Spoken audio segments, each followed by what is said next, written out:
Found my everlasting portion, more than friends of life to me. All along my pilgrim journey, Savior. 여러분 안녕하세요. 열방을 향해 찬양과 복음을 전파하는 박미 전도사입니다. 사람들이 왜 거짓말을 할까요? 흔히 이렇게 말합니다.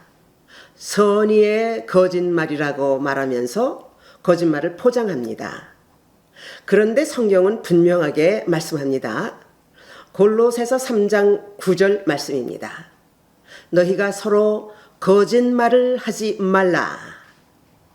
그런데 왜 우리가 무엇 때문에 그렇게 거짓말을 하는 것인가요? 그것은 인간에게는 죄된 본성이 있습니다. 그 이유와 상황은 각각 다르겠지만 자기 보호, 또 자기 유익, 자기 목적을 위해서 우리는 거짓과 공존하며 살아갑니다. 이런 세상을 생각하면 마치 거짓의 가면을 쓴 무도회장 같은 그런 세상에서 우리는 자연스럽게 거짓과 함께 살아가고 있습니다. 자, 그러면 왜 거짓말을 합니까? 우리는 이미 거짓의 아비, 사단의 종이기 때문입니다. 마태복음 12장 34절 말씀입니다. 독사의 자식들아, 너희는 악하니 어떻게 선한 말을 할 수 있느냐? 이는 마음에 가득한 것을 입으로 말함이라. 정말 불행하게도 저를 포함해서 교회 안의 교인들 중에도 또는 주의 종들도 이런 거짓에 익숙해져서 자연스럽게 살아가는 세상이 되었습니다. 그래서 이런 질문을 해봅니다. 당신 정말 구원 받았습니까? 진짜 예수를 믿으십니까? 진실로 우리가 예수를 믿고 구원받았다면 우리의 삶이 자신의 구원을 증거할 것입니다. 아멘? 그래서 구원받은 자의 삶이 어떠해야 하는지를 한번 생각해 보도록 하겠습니다. 첫째, 구원받은 사람은 기본적으로 정직하게 살 것입니다.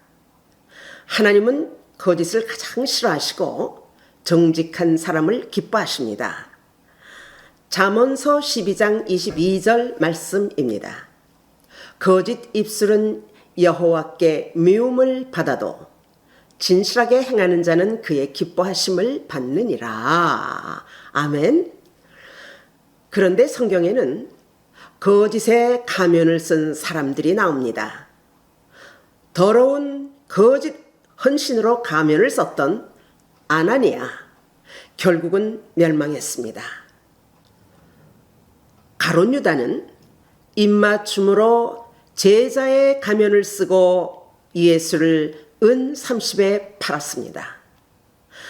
이 밖에도 거짓 가면을 쓴 사람들이 더 있는데요.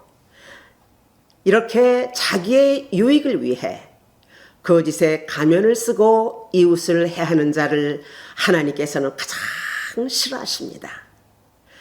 시편 5편 6절입니다. 여호와께서는 피 흘리기를 즐기는 자와 속이는 자를 가장 싫어하시나이다. 이 속임은요, 태초부터 사탄이 하나님 말씀을 거짓으로 왜곡시켜서 하와를 속이면서 이 속임의 연극은 시작되었습니다. 이사야서 14장 14절입니다. 가장 높은 구름에 올라 지극히 높은 자와 비기리라 하도다. 사단이 하나님과 비교서 하나님의 통치와 능력과 사랑과 구원과 영생을 빼앗고 이 세상을 자기의 무대로 삼고자 했던 그 악한 목적 때문이었습니다. 그리고 하나님과의 생명의 관계를 끊어놓고 영원한 죽음 속으로 추락시키는데 바로 이 속임수를 사용했던 것입니다. 그래서 아담 이후 모든 인간은 사단의 종으로서 죽음과 죄와 거짓과 속이는 저주의 연결고리가 오늘날까지, 여러분, 거짓말 속이는 죄는요 마귀에게 속한 것이기 때문에 하나님께서 가장 싫어하시며 무서운 심판을 받을 죄입니다. 계시록 21장 8절 말씀입니다. 두려워하는 자들과 믿지 아니하는 자들과 모든 거짓말하는 자들은 불과 유황으로 타는 못에 던져지리니 이것이 둘째 사망이라. 정직한 것이 세상에서 가장 선한 일입니다. 정직하게 산다는 것, 이것이 정말 인격적으로, 생활적으로, 신앙적으로 매 순간 각각 치러야 할 우리들의 영적 전쟁입니다. 아멘. 자, 이번에 두 번째는요, 구원받은 사람은 말씀에 순종합니다. 사무엘상 15장 22절 말씀입니다. 사무엘이 이르되 여호와께서 번제와 다른 제사를 그의 목소리를 청종하는 것을 좋아하심같이 좋아하시겠나이까. 순종이 제사보다 낫고 듣는 것이 수양의 기름보다 나으니. 하나님께 순종하는 것이 그리 쉽지 않습니다. 세상에 한 발, 교회에 한 발 들여놓고 양다리 걸쳐놓은 표리부동한 사람들에게는요, 이 순종이 정말 미련한 짓일 것입니다. 근본적으로 성령을 받은 사람은 말씀에 순종함이 길들여져 있습니다. 그래서 구원받은 자답게, 성령 받은 자답게 살아갈 수 있는 것입니다. 아멘. 자, 이제 세 번째는요, 구원받은 자는 돈에 대해서 깨끗하게 살아갑니다. 디모데전서 6장 10절에서 말씀합니다. 돈을 사랑함이 일만 악의 뿌리가 되나니 이것을 사모하는 자들이 미혹을 받아 믿음에서 떠나 많은 근심으로서 자기를 찔렀도다. 아멘. 돈이란 눈에 보이지 않는, 형태가 없는 놀라운 힘을 가지고 있습니다. 이 돈이 사람을 살리기도 하고 때론 죽이기도 합니다. 골로새서 3장 5절 말씀입니다. 그러므로 땅에 속한 지체의 일들, 곧 음행과 더러움과 정욕과 악한 욕망과 탐욕을 죽이십시오. 탐욕은 우상숭배입니다. 탐욕이 얼마나 추하고 더러운 것인가 하면요, 이 돈 때문에 인격을 팔고 이 돈 때문에 배신합니다. 또 이 돈 때문에 이혼하고 가정이 파괴됩니다. 그들은 돈이 우상이며 돈에 잡혀있는 돈의 노예들이기 때문입니다. 우리 생활에 돈이란 많기도 하고요, 부족하기도 하고 때로는 없기도 합니다. 여러분, 우리가 세상 살면서 돈 때문에 힘든 상황에 처할지라도 부디 제발 돈 때문에 마음을 빼앗기지 마십시오. 마태복음 6장 32절에서 말씀합니다.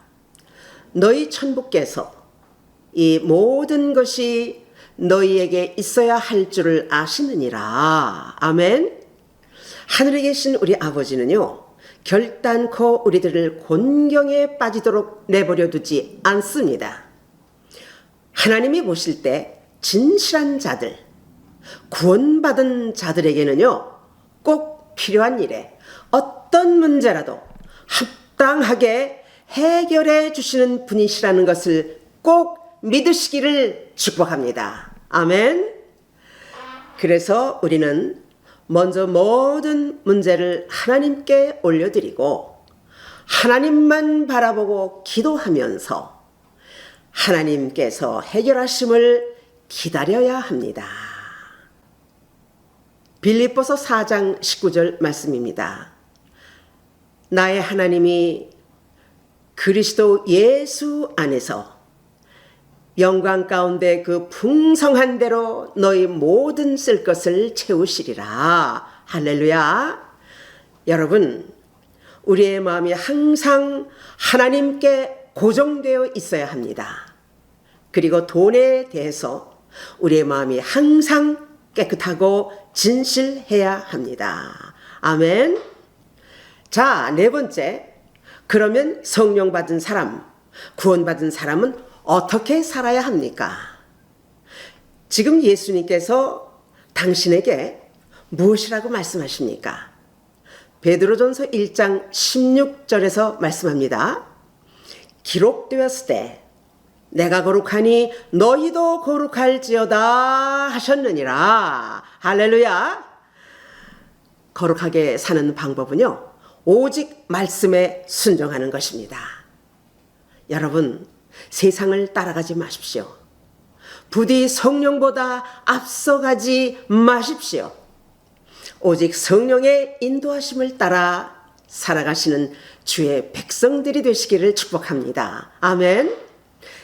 여러분, 오늘 우리가 기억해야 할 세 가지 죄, 거짓말, 불순종, 탐욕은 우리 일상에서 인격과 생활과 신앙을 완전히 파괴하는 악한 무기이며 매우 심각한 영적인 죄입니다.